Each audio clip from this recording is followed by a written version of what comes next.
সুধী সমাবেশের খবর জানাতে কথা বলবো ভাস্কর ভাদুরীর সাথে। ভাস্কর, সুধী সমাবেশের নেতাকর্মী ও স্থানীয়রা নিশ্চয়ই যোগ দিতে শুরু করেছেন, কি অবস্থা দেখছেন সেখানে? দেবাশিস, কিছুক্ষণ আগে সুধী সমাবেশের ভেতরে বিভিন্ন আওয়ামী লীগের স্থানীয় যে সকল নেতাকর্মীরা রয়েছেন তারা, এবং তার থেকেও সবচেয়ে বেশি আজকের এই অনুষ্ঠানের বেশি গুরুত্বপূর্ণ অতিথি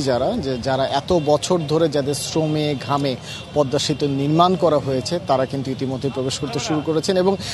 যাদের জমি প্রদানের মাধ্যমে এই সেতুর বিভিন্ন অংশে নির্মাণ কাজে সহায়তা করা হয়েছে তাদেরকেও কিন্তু আমন্ত্রণ জানানো হয়েছে আজকের যে পদ্মা সেতুর প্রকল্পের সমাপনের যে অনুষ্ঠান, সেই সমাপনের অনুষ্ঠানে তারা সকলেই কিন্তু ইতিমধ্যে অংশগ্রহণ করতে আসতে শুরু করেছেন, এবং সকলের অপেক্ষা কখন নাগাদ, অর্থাৎ বিকাল 4টা নাগাদ যখন অনুষ্ঠানটি শুরু হবে তখন প্রধানমন্ত্রী শেখ হাসিনার বক্তব্য তারা শুনবেন। একটি বিষয় জানিয়ে রাখতে চাচ্ছি দেবাশিস, যে বাংলাদেশের ইতিহাসে এত জাঁকজমকপূর্ণভাবে কোনো প্রকল্পের সমাপনী অনুষ্ঠান কিন্তু অনুষ্ঠিত হয়নি, এবং এই এত বিশেষ গুরুত্বপূর্ণ আজকের এই পদ্মা সেতুর যে প্রকল্পের সমাপনী অনুষ্ঠান, তার কারণ কিন্তু আপনিও জানেন, একজন বাংলাদেশি হিসেবে কিন্তু আমিও বলতে পারি। কিছুক্ষণ আগে স্থানীয় লোকজনের সাথে আমরা কথা বলছিলাম, তারা কিন্তু বলেছেন যে গত 2 বছরে আর্থসামাজিক প্রেক্ষাপটে তাদের কতটুকু উন্নতি হয়েছে শুধুমাত্র কিন্তু এই বিষয়টি তারাই বুঝতে পারেন, এবং স্থানীয় লোকজনের পাশাপাশি জাতীয় অর্থনীতিতে পদ্মা সেতুর যে গুরুত্ব, সেই গুরুত্ব কিন্তু প্রতিটি বাংলাদেশি এখন পর্যন্ত জেনে গিয়েছে। পদ্মা সেতুর ইতিহাসের দিকে যদি তাকাই দেবাশিস, যে বিভিন্ন ধরনের ষড়যন্ত্র এবং বাধা উপেক্ষা করে প্রধানমন্ত্রী শেখ হাসিনার যে অনন্য উদ্যোগ, সেই অনন্য উদ্যোগের ফলে কিন্তু আজকে এই সেতুটি নির্মাণ করা হয়েছে, এবং তা কিন্তু সম্পূর্ণ দেশীয় মানুষদের প্রচেষ্টা এবং দেশীয় অর্থায়নে।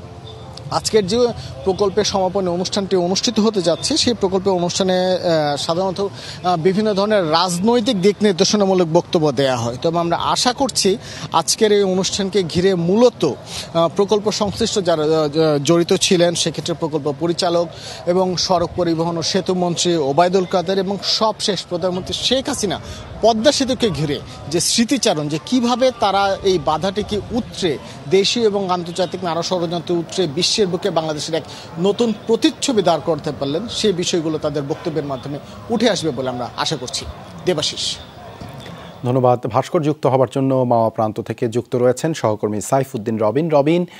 এই আয়োজন ঘিরে সুধী সমাবেশের বাইরে কি অবস্থা, স্থানীয়রা কি বলছেন? দেবাশিস, ইতিমধ্যেই আসতে শুরু করেছেন সুধী সমাবেশে যারা আমন্ত্রিত তারা, এবং স্থানীয়দের মধ্যে উৎসাহ আগ্রহ সেটি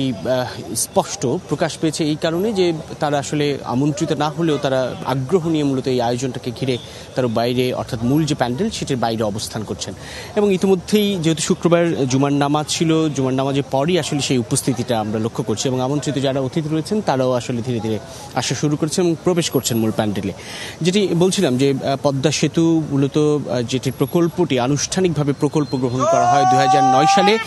এবং 2009 সালে প্রকল্প গ্রহণের পর 2014 সালের নির্মাণযজ্ঞ শুরু হয়, এবং এরপর 2022-এ উদ্বোধন। প্রায় 8 বছরের মতো বেশি সময় যার নির্মাণ কাজ চলছিল, এবং প্রকল্প চলেছে প্রায় 15 বছর। 15 বছর পর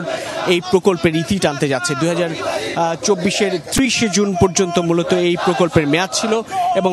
এরপর এই প্রকল্পের সমাপনী আজকে এই অনুষ্ঠান, অর্থাৎ 5 দিন পরে এই অনুষ্ঠানের মধ্য দিয়ে মূলত ইতি ঘটতে যাচ্ছে,